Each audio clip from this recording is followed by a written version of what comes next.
Welcome back to the Reading and Writing Podcast. I'm joined on the podcast today by Lloyd Devereux Richards, author of the new novel Maidens of the Cave, and his daughter, Marguerite. Lloyd and Marguerite, welcome to the podcast. Welcome. Thank nice you. to be here, Jeff.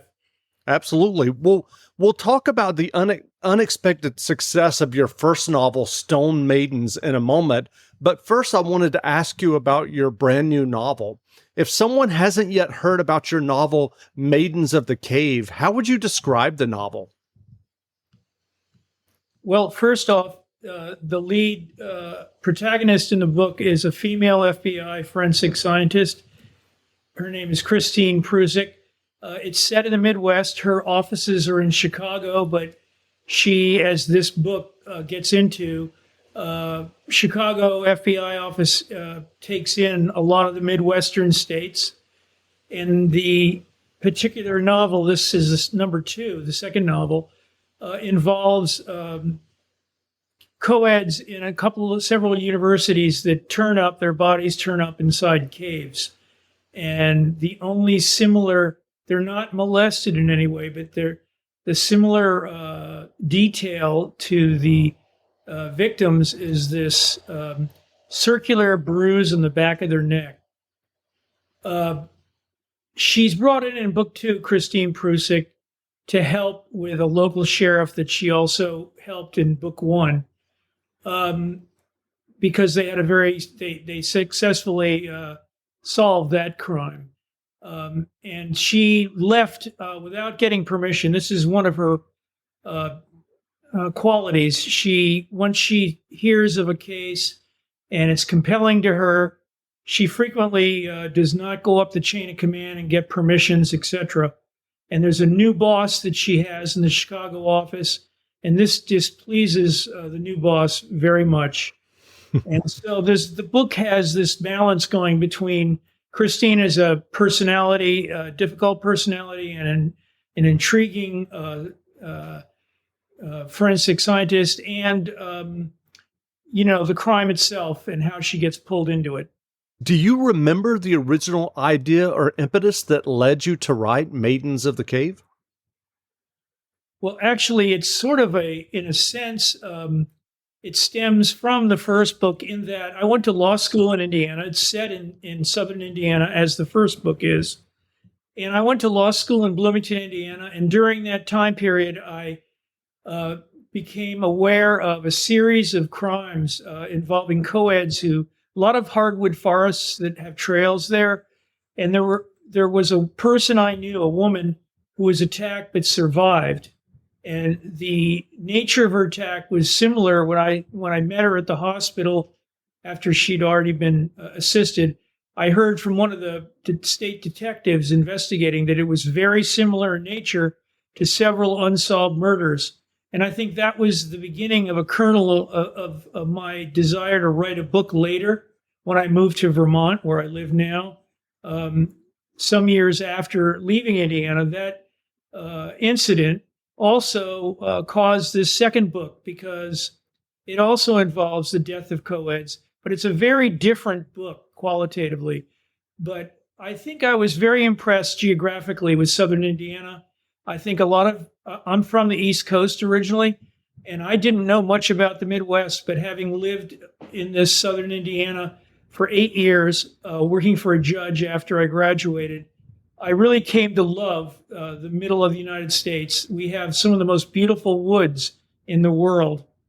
And so it was a great setting, in my thinking, for this book. Well, your first novel, Stone Maidens, was published in 2012, but something completely unexpected happened to you and the novel earlier this year. Marguerite, can you explain what happened?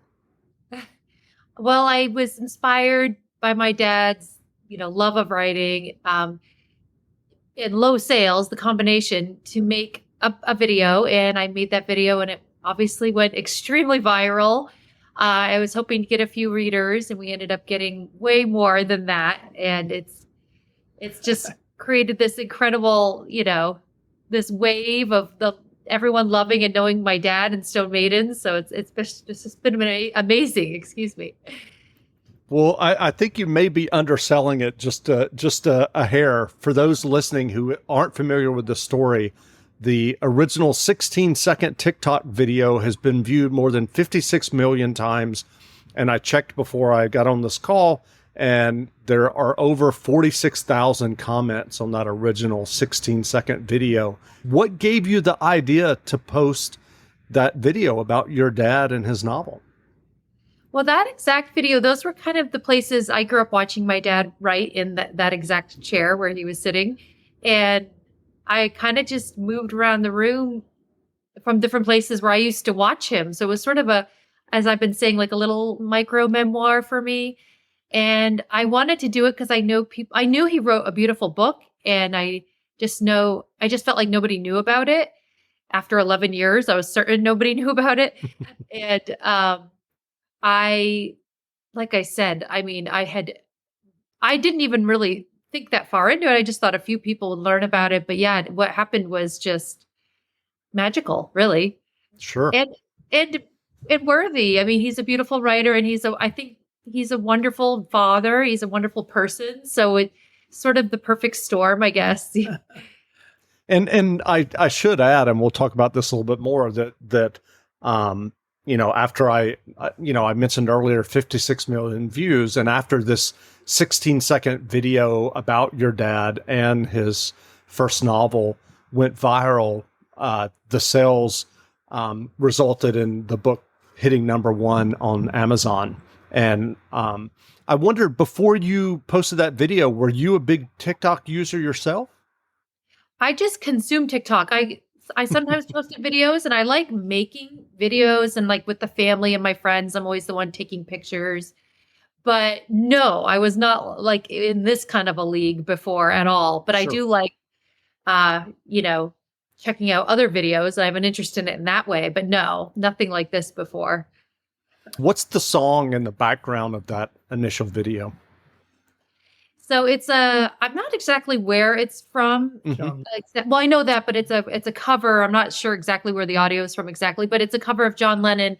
And my dad, when I think of John Lennon, he always reminds me of my dad. And when I heard that sound, I knew it was I'd heard it on a lot of videos on TikTok. And I wasn't really thinking that far, but when I made the video, actually, I posted it with a different sound. And after about an hour, it had maybe 10 views or something silly. I just didn't like it, and I deleted it. And I redid it again with that song. And I was like, that's it. That's perfect. Because I heard the song and I was like, oh my God, that makes me think of my dad. And so I actually deleted it and redid the video and posted it. That's interesting. I didn't recognize it as a Lennon cover. You said you deleted it, then you re-recorded it with the new song behind it. After you posted it that second time, when did you yourself realize that something was happening as a result of posting this 16-second video?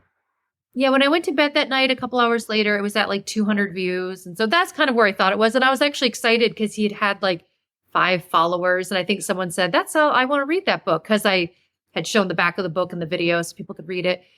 And I thought I was excited about that. But when I woke up in the morning, it had over 700,000 views just while we were sleeping. Wow. And I was like, I thought that might even be it. And I was blown away by that. But it was growing so fast and so quickly after that. I think within a day or so, it had 15 million views. And his book already started to move on Amazon very quickly. He was #1 on Amazon within 2 days of posting the video, to give you an idea of how fast it all happened. So we actually couldn't even emotionally really keep up with it. It all happened so fast. And actually, he didn't even know about it yet. So I hadn't told him. In January, Jeff, I had 0 book sales. Just to compare. And who was the publisher of your debut novel? Who was the publisher? Thomas and Mercer. They're an Amazon imprint. Yeah. Got it. Has anyone from TikTok reached out to you? Have you talked to anyone at TikTok? Yeah, when everything was happening, they have there was a few people from TikTok. There was I guess it's they have a bunch of different branches that'll reach out, but it was a woman who wanted to just help us. She contacted us and just wanted to have a conversation. And ask if we like had any questions about it or anything. And we just sort of had a meeting with her. It was sort of unofficial. I can't even remember what her exact role was. She was very nice, and we just had a FaceTime call with her. And then another like approved by TikTok company, it's called TikTok for Good, collaborated with us, and we made a video with them to kind of spread the good news. And TikTok themselves reposted our video and made like on their official page. Right. They made a video for us as well. So that was really exciting. And they comment on our videos, which is also like, That's amazing. A fangirl moment. And I wonder, in your conversations with them, did they ever talk to you about kind of the virality or how the algorithm works? I mean, I'm sure they're not going to give away secrets, but I'm just curious, like how it went from 200 to 700,000. I know. No, we weren't speaking with anyone about algorithm stuff. Right. I think honestly, and I don't know anything about how TikTok works, but Sure. I think they don't even know it's going to go viral. So it's sort of like I think you're right. They were just as surprised as us, So it's a combination of, from what I understand, and I can't explain why this video invoked this, but it's a combination of how long someone will watch a video, whether they like or comment, and then whether or not they go to your page, and then if they follow you. Those are sort of the steps. So that was happening so fast that the algorithm just kept pushing it. Right. Because within like the end of the first day, I think it was like over 10 million views within a day, which is really crazy. And that's just stunning. stunning. That. I mean, we've stayed humble through all this because also this was overnight, but it was also 25 years. It was 14 years of my dad writing and 11 years of not having this. So, we got to eat our humble pie for many years before this, which I think is good, because I think this isn't a typical thing. Yeah, absolutely. Well, Lloyd, can you talk to us about what happened after all of this virality and the first novel hit #1 on Amazon? Were you immediately contacted by book publishers? Because just to set the scene for someone listening, this happened in February, what we're talking about in terms of the video, and now we're in August and you're publishing a book through HarperCollins. That's right. It was like my daughter just said, things escalated rapidly. Media calling. I have an agent that actually placed my first book, Stone Maidens, and she got in touch with me pretty quickly because she's in New York City, and that's where a lot of the traditional publishing houses are based. And HarperCollins was very, very interested. And that was 3 weeks after the video was posted. Yeah, not even 3 weeks, but maybe less. That's when things really started to roll a little bit. Right. And then, of course, we were invited down to New York by the Today Show and appeared there. And that was quite exciting because I'm 75. And be honest with you, because of the pandemic, I had not really been inside in the major city, but in a restaurant even. And I went down in February. This was really the first time I sat with my son, who lives in New York City, in a restaurant. And I went on the set, and I have to tell you that no one, and you probably know this more than I do, no one in New York in February was wearing a mask, indoors or out, it seemed. So, I had that. I went in spite of that because this was so incredible. Sure. I felt I should go, and my daughter and I enjoyed that. And then HarperCollins really wanted the book, the sequel, knew I'd written one, which I finished last summer. And and they very much escalated this. I mean, to think that in April, whenever they got started in the copy editing phase, it was almost like a little over 4 months, but it was very quickly. Yeah. Wow, that's amazing for traditional publishers. Yes, it is. So can you talk to us? I mean, you mentioned before, as we were talking, you were talking about, working as a lawyer. Can you talk about your fiction writing journey and what led you to writing your first novel, Stone Maidens? Good question. I wrote poetry in college, but just for myself, nothing to publish. And I went to law school, of course, as I mentioned, and I worked for a judge. So I was drafting opinions for him, but it was all lawyer-related documentation and writing.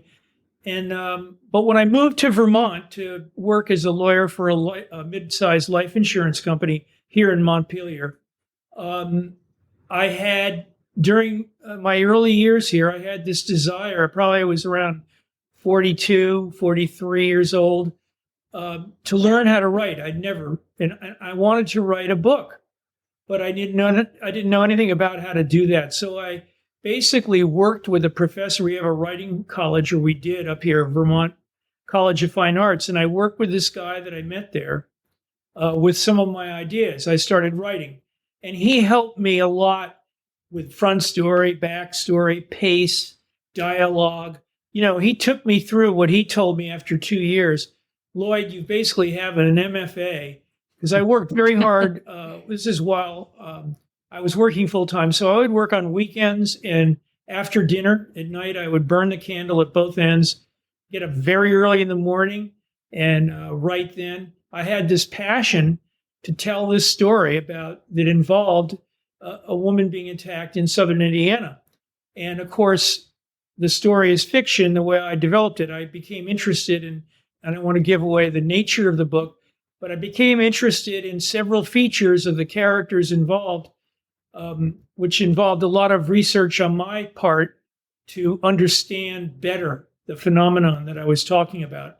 So during this time, my daughter mentioned 14 years from the beginning of the whole writing process to selling the book. First of all, to convincing an agent that it was a good enough book to try to sell. It's a real undertaking, and it was one of joy. I loved the process.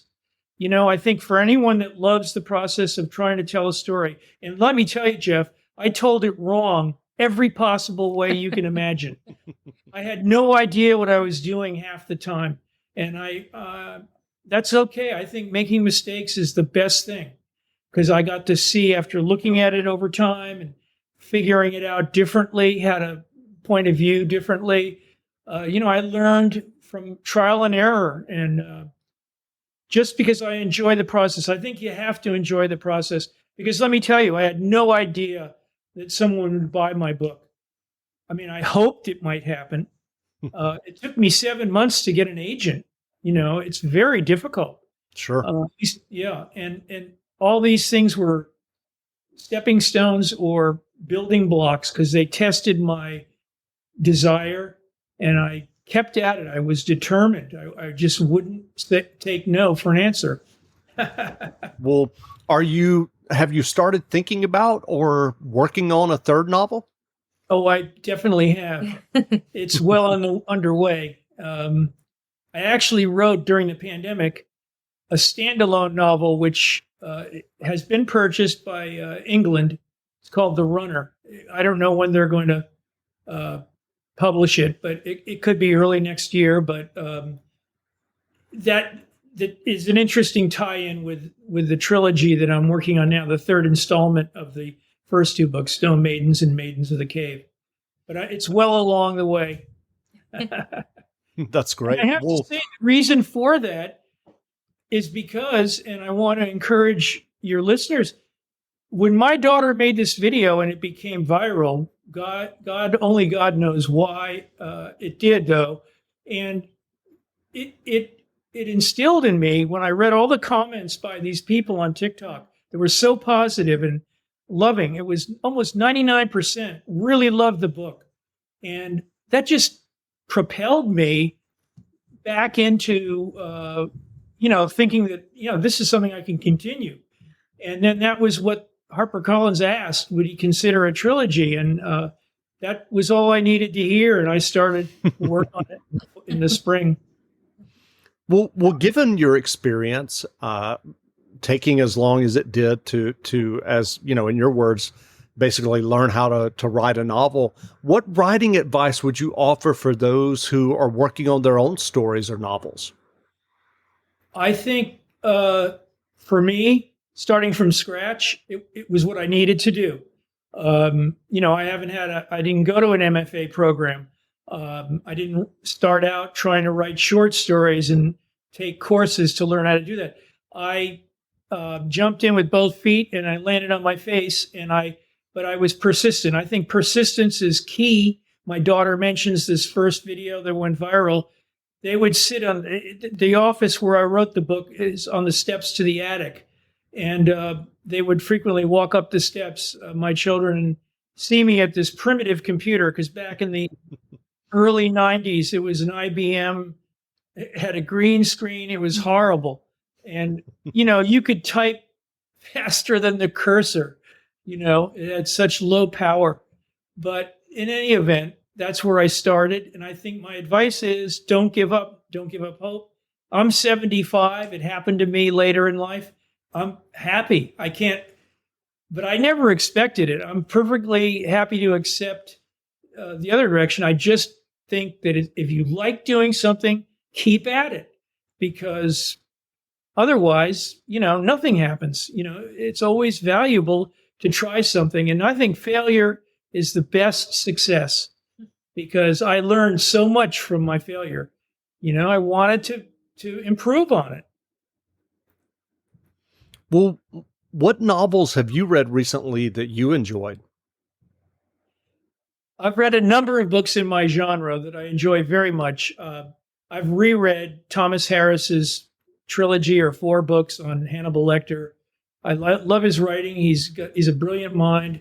I've read David Baldacci. I love Henning Mankell, who's recently deceased in the last 4 or 5 years. Wonderful, created the character Wallander, Swedish writer. I've read lots of other books that are, that are in my genre, that are contemporary.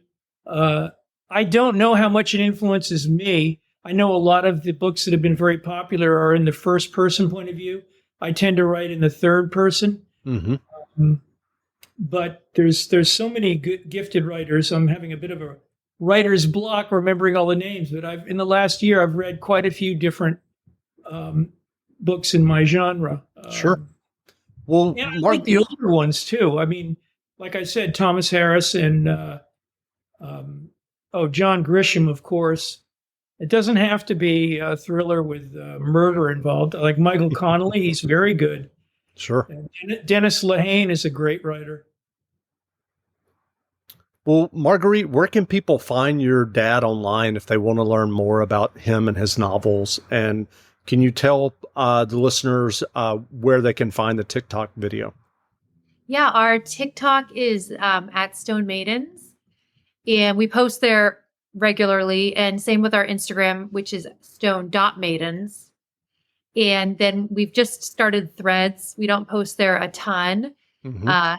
And that's the same as Instagram. It has the same username and everything, stone.maidens. And yeah, we're pretty active on there. As long as we're still inspired to keep making videos and having fun together, which so far so good, we'll keep posting.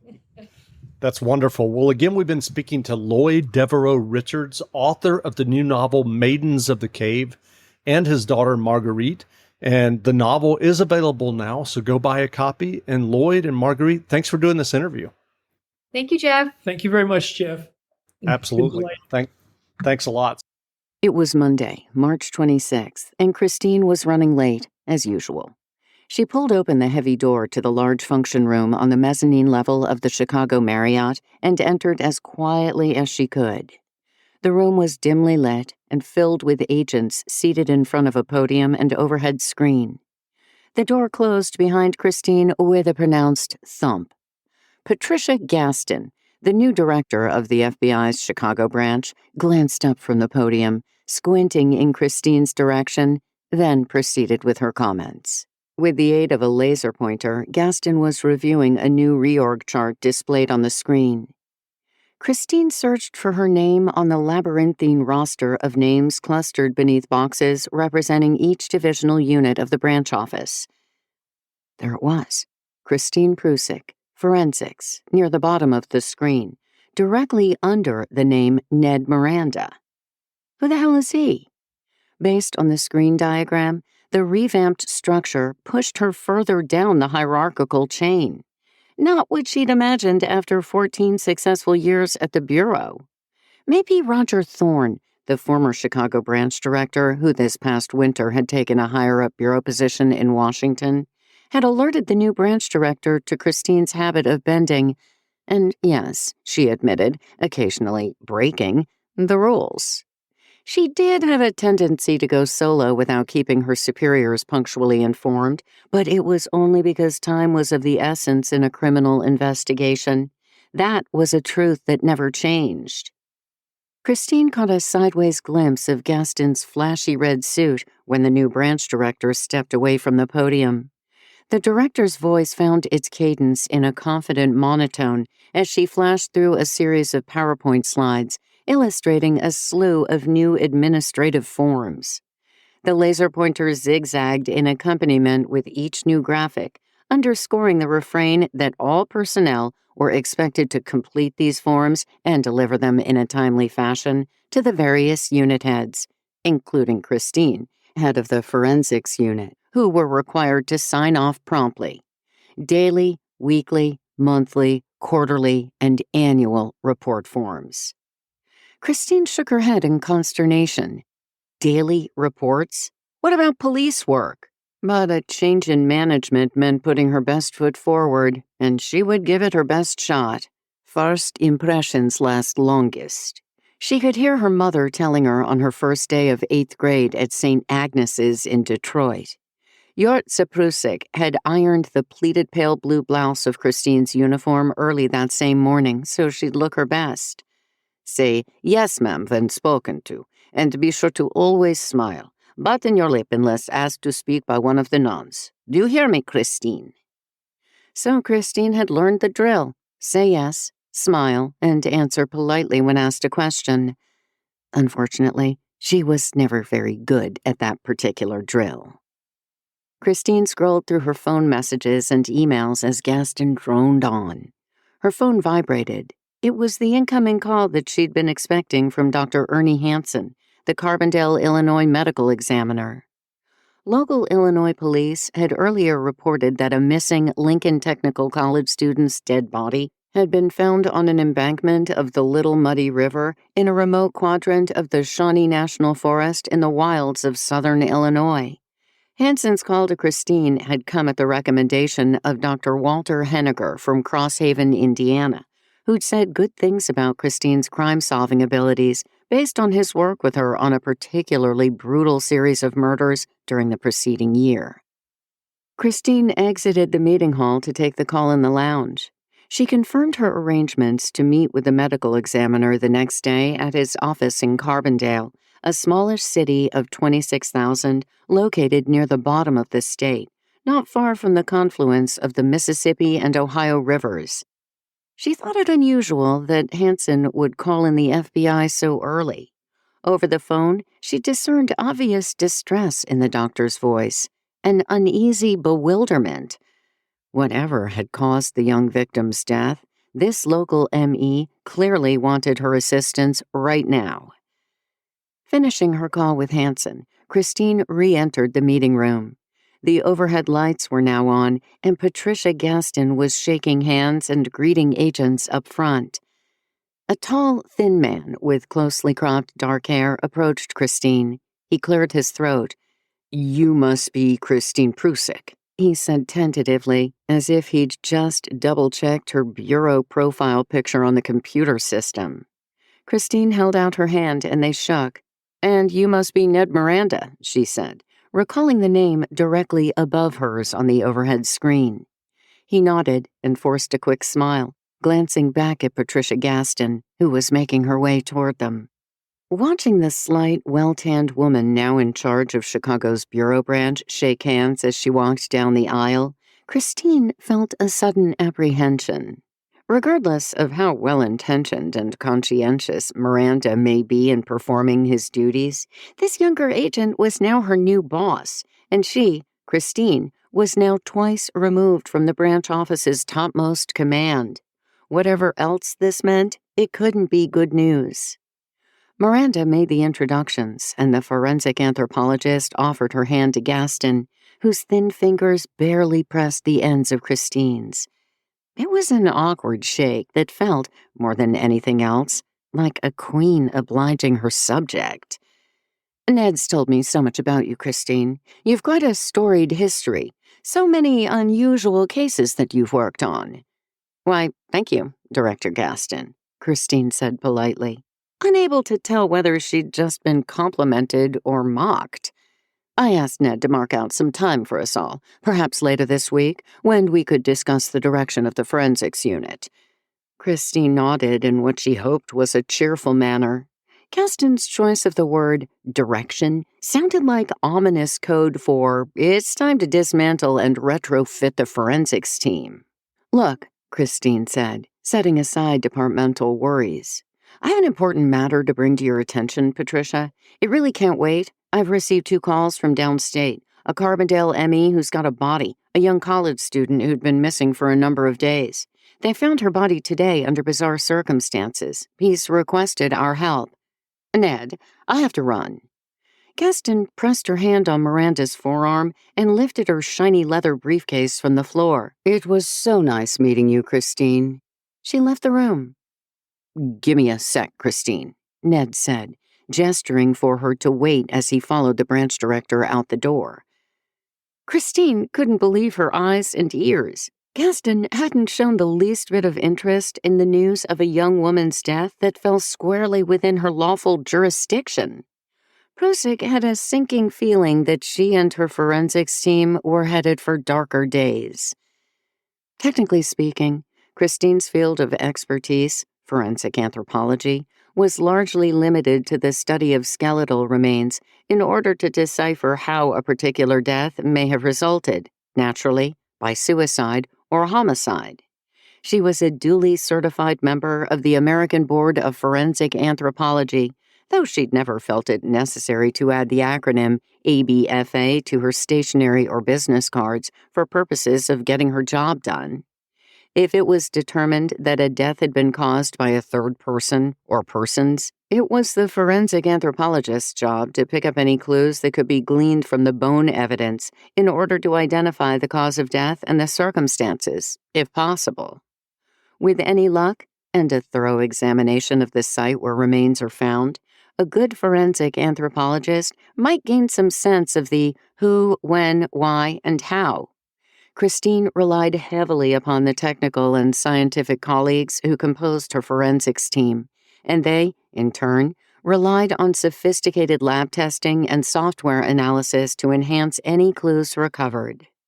On those occasions involving multiple crimes of a similar nature, her team had access to the vast universe of the federal and state interlinked crime databases.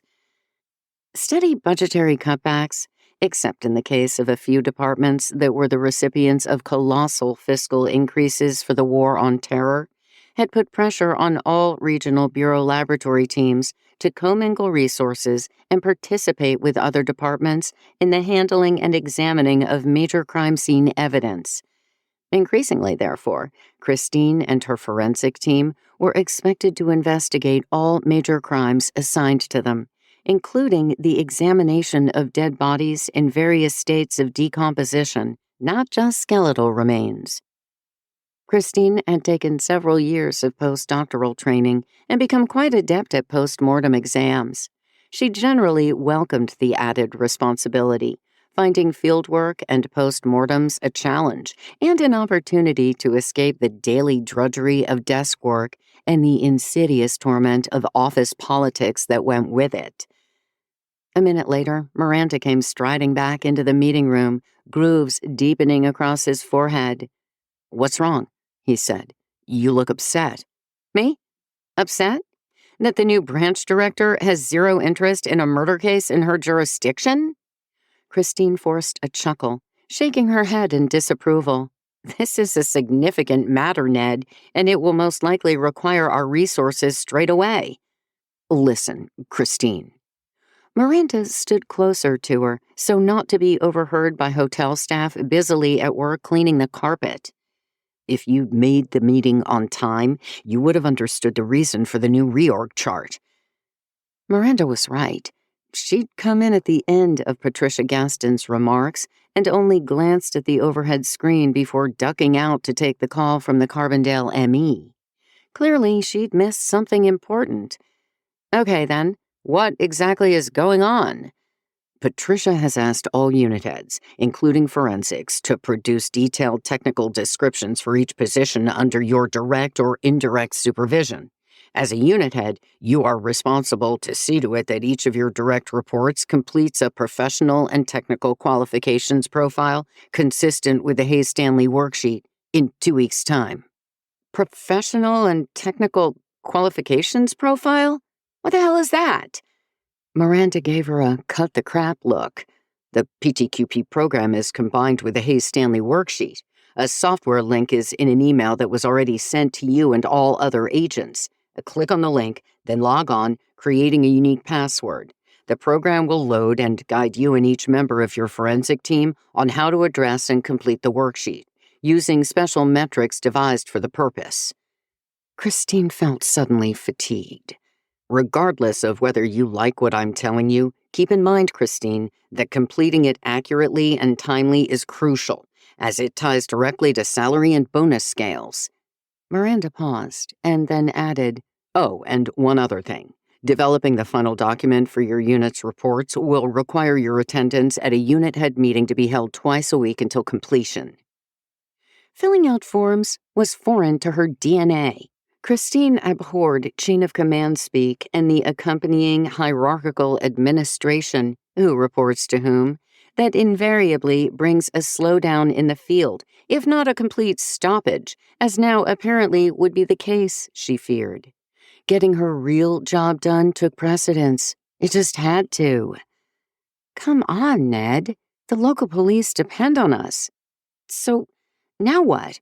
I'm supposed to fill out a form telling you of a crime scene needing our investigative assistance? And then you go tell Patricia and wait for Patricia to tell you that she'll get back to you about it? Then you come tell me to wait until, what, a form is stamped? She hadn't meant to sound so strident. She burned to get going to the Carbondale ME's office. Miranda's cheeks flushed. Lose the sarcasm, Christine. It won't work with me. I'm not telling you how to do your job. This initiative is a separate task, in addition to your normal duties, and compulsory, I might add. An older woman in a maid's uniform was tugging on her cleaning cart. A wheel had gotten stuck on the lip of the carpet. Christine helped the woman lift the machine free. "Gracias," the woman said. "De nada," Christine replied, stepping over to a large exterior window to get away from the vacuuming noises. Cars were crossing the Chicago River below. Miranda followed her to the side of the meeting hall. "I apologize for sounding brusque," she said. "If I've learned anything in my years here, it's that cooperation from a skilled working team is of vital importance. We need to be able to function together. It's these non-essential aspects, the endless busy work that tends to muck things up. Do you know what I mean, Ned?" Miranda briefly closed his eyes, then popped them back open and checked his watch. "Unfortunately, I've got to run now. I'll catch up with you this afternoon and we can discuss it more then."